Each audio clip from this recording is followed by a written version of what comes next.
All right. Hey, welcome to the Pharmacy Residency Podcast. Remember the Pharmacy Podcast Network. I'm on with Blair Thielemier, who we worked together on a book, which was working on entrepreneurship. And we brought her back because she's now delved into leadership and wellness. Well, she's really been in leadership and wellness for this whole time.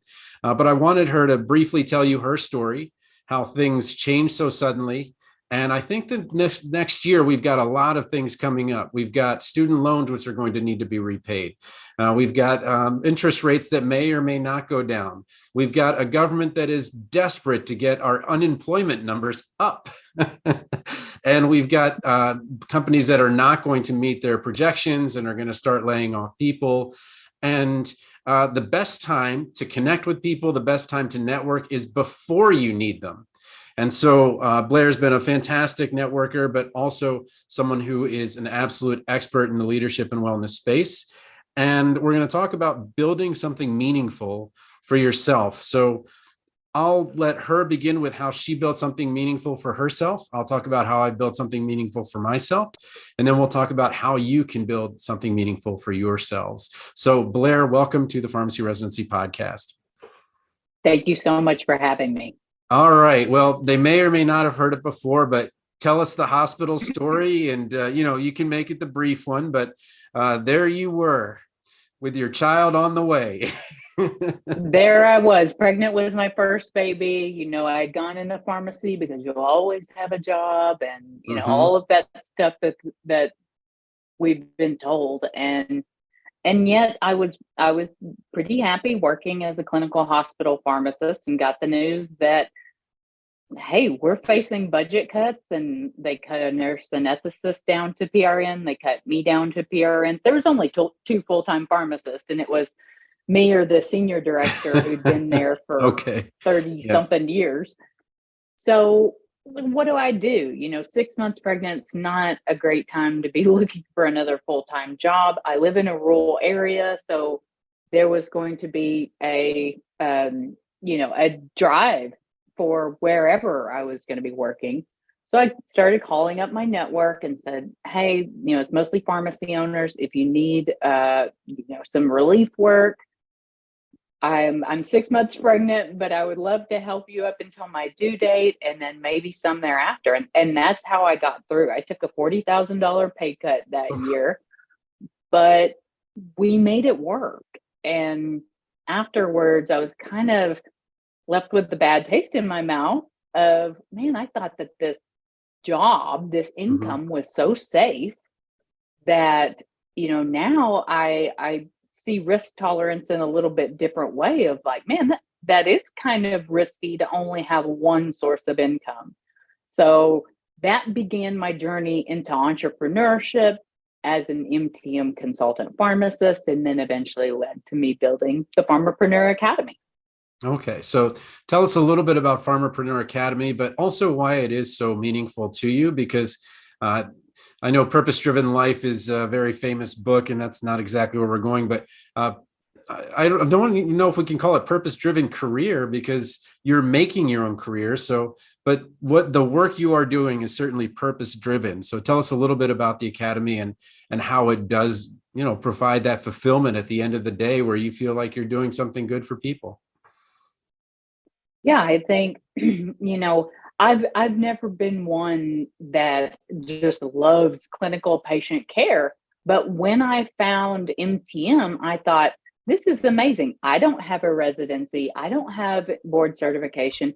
I hate when people say I'm just a pharmacist, but I really, I was a pharmacist. And when I started doing MTM and having these conversations with patients, that was the thing that really struck me of, wow, I can have an impact on these patients. But the thing I didn't like about MTM was it was just a once a year thing. So my husband calls me the queen of research. So that's what I started doing. I was researching, okay, if I was to see this patient more than once in a year, what would it look like? Oh, it could look like I put them on a medication synchronization program. And then I'm talking to them once a month about their adherence. And then there's a connected physician's office for one of the pharmacies I was doing MTM for. And I thought, what would it look like to have a collaborative agreement with this physician's office? So I started digging into that. Now, the state of Arkansas, again, it depends on what state you're in, but the state of Arkansas is limited to disease state management protocol. Okay. And so it is a little bit limiting in my state to be able to bill for something like chronic care management, but it is something we're seeing in many other states that do allow the Pharmacy Practice Act and allows collaborative practice agreements with pharmacists and physicians. So I thought, these things exist now. I hear so many pharmacists saying, "Oh, provider status is going to save pharmacy," and I wish someone would do something. I wish our organizations would advocate more for pharmacists. And when I started learning more about these billing models and learning more about entrepreneurship, it became very clear to me these business models already exist. They just haven't been put in place by individual pharmacies and individual pharmacists. And that's where my message about entrepreneurship came from. And Pharmapreneur Academy is the combination of pharmacist and entrepreneur. And the idea that our profession was built by entrepreneurs. My great grandfather was a pharmacist in Chicago in the 40s. And the profession was built by entrepreneurs. It was built by forward thinking people that had a very deep relationship with their patients. And I think that pharmacists can get back to that. But it's mostly on an individual level. So the consulting model is one that I teach through the Pharmapreneur Academy, which is there's 3 paths for consultants within the academy. One's go work in a physician's office. 2 is create clinical services in a pharmacy-based setting, like point of care testing, even the COVID testing. We saw that blow up because of the pandemic. And then the third is more in the cash-based patient pay realm. So this might be, I'm going to create a program on microbiome and gut health, or I'm going to create a program for women who are trying to conceive. So most of the pharmacists that I'm working with are individuals who want to create a consulting business around their expertise and around a specific niche. When I keep seeing students applying to residency, and I help them with their letters, so I get to see what they've done. They say, I caught up, X number of pharmacies on, 500 MTMs or something like that. And we think about that first as like, okay, so you've gotten this job done, but tell me the impact that all of that MTM work that you did, because what you did was you not only caught up the one pharmacy and then caught up other pharmacies, but then you started showing people how to do this and catch up pharmacies. Tell me a little bit about what you actually did for population health in terms of the actual impact that you're figuring out those kind of models did for those patients. Because I think we kind of lose touch with that piece of there's a patient at the end who's now controlled on their diabetes or things like that. Absolutely. So, I study user experience quite a bit, and I was really thinking about user experience from the patient's point of view. In pharmacy, we think of things workflow, and our primary method of income has always been tied to the dispensing of a product. Sure.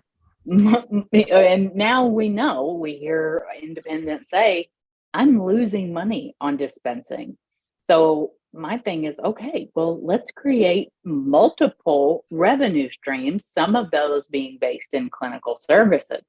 MTM is fantastic, but again, it's a once a year meeting, right. And the average primary care visit in the United States is 7 minutes. That's true. Not that much can be done in once a year visit. So my programs and the models of clinical services that I was building for these pharmacies were not only creating the MTM workflow and creating MedSync and point of care testing and some of these collaborative agreements, but also training the staff members how to interact with patients, how to have that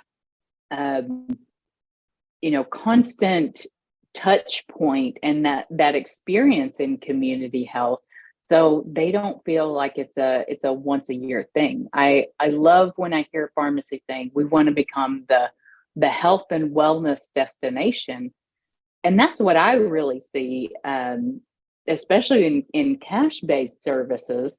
Pharmacists, they'll say, oh well, I'm in rural Arkansas, so they will say, I'm in a urban area, so no one's going to pay for that. And then the next person will say, well, I'm in a rural area and none of my patients are going to pay for that. Like, but Yeah. you're licensed in a state.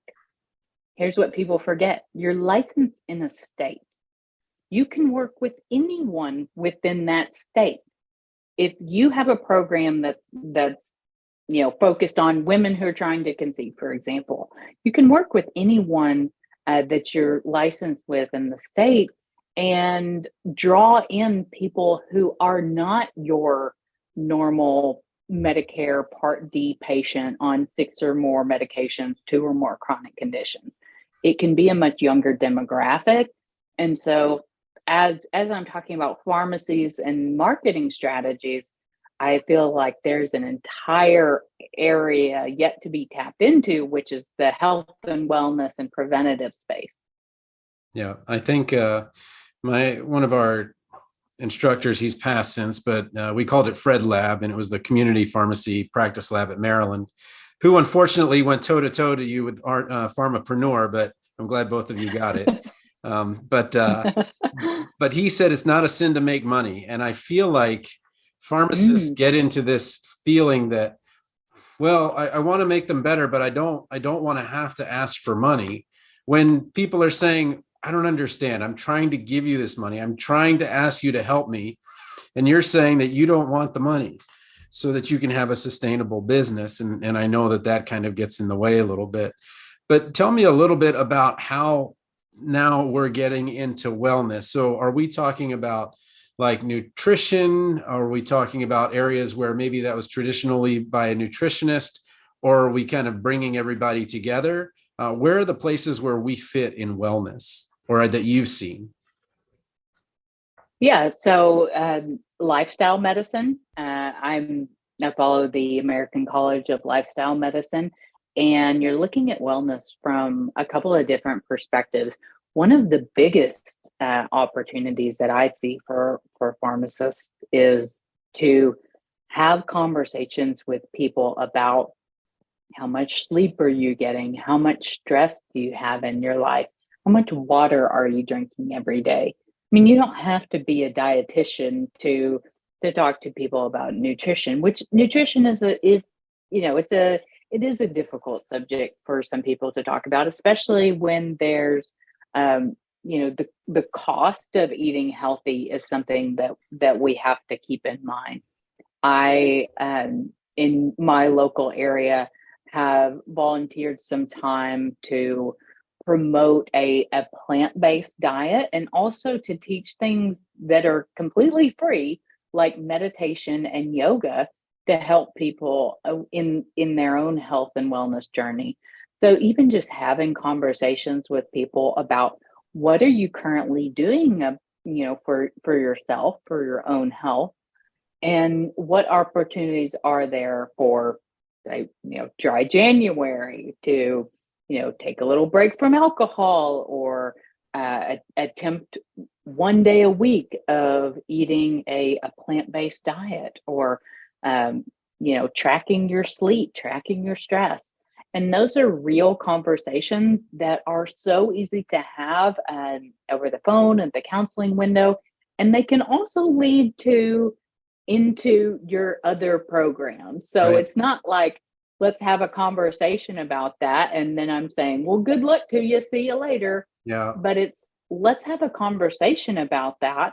That conversation, because you're trained in selling and marketing, not, those conversations should lead to, oh, by the way, did you know that in January we're putting together a diabetes prevention group, and the goal of this group is to meet once a week, every Saturday, cook a healthy meal, and talk about what we're doing to lose weight or whatever, get off our medications. Sure. I think I can't keep hearing Zig Ziglar in my head. Don't forget to ask for the order. So people are not Yeah. asking for the order. They're like, it's just this pause. And it's just like, this is when you say, okay, well, let's make you even better. As we're kind of maybe even deprescribing some of these medications. So when we're talking about this wellness and leading, and you've got somebody that maybe is just graduated for residency, or maybe they're in a community residency where they're going to be doing a project, how do you start and connect building something meaningful like that with what you kind of have to do under the constraints of the pharmacy itself?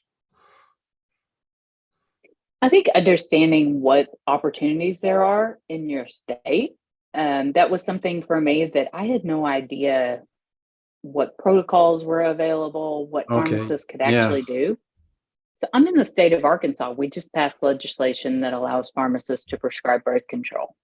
Now, I am not in a pharmacy, but I would love to be able to help pharmacies set up this program. We're, second highest in teen pregnancy, horrific maternal birth rates. I mean, we're in a very impoverished state. And to be able to offer access to birth control, especially with the reversal of Roe v. Wade, is Mhm. something that I'm extremely passionate about. And if none of the pharmacies in my area are have the resources to offer it, that's something that I personally want to be able to add to the Arkansas Pharmacists Association to help create those models to implement in pharmacies, so that we can have patients get access to birth control without having to go get a pelvic exam and go through the whole issues with women seeking birth control help. Yeah, and we had that with the Preven and those types of things where, the laws gradually got eased, where it used to be, it was behind pharmacy, you had to speak to a pharmacist and all this, and then you could just buy it. Just come in, buy it, here you go. And I think that that's a good place to kind of stop with because I think that is something that's key, is that, they're going to be doing these projects and they're going to be going to ASHP and they're going to do their poster and whatever. But I think the most important thing is that they build that foundation for something meaningful as they do go into practice. Well, I've asked you a bunch of questions. Is there anything that I haven't covered that maybe we should talk about with health and wellness that you really have, just like, if you knew this one thing, or if I could help you with this one thing, this is where to start? I think we're so, as healthcare professionals, we don't take our own medicine very well. Oh yeah, here we go. And yeah, and getting very clear on what success looks like for us as individuals in our own health, in our own relationships, in in our own careers. This is a wonderful time of the year to have that space to think about what would meaningful work look like. I think when I hear people say, I want to find my passion, it's like, well, I mean, it wasn't an aha moment. Like, I didn't get struck by lightning. I mean, I was let go from a job and subsequently stumbled upon something I was passionate about. But, all that to say, look at your own life. Look at the things that you have been through that leave clues of things that you may be curious about and interested in. So I had a client who she had been working in managed care. She did not enjoy it. She came to me saying, I think I want to become a consultant pharmacist. And I'm like, okay, what does that mean to you? Because it means different stuff to Yeah. different people. She was like, I think in a long-term care facility. I'm like, okay, well, let's talk about your background in managed care. Well, come to find out, she and her family members, aunts, she was an expert in specialty medicine, specifically for specialty medications that dealt with multiple sclerosis. Okay. And she had a family history of multiple sclerosis.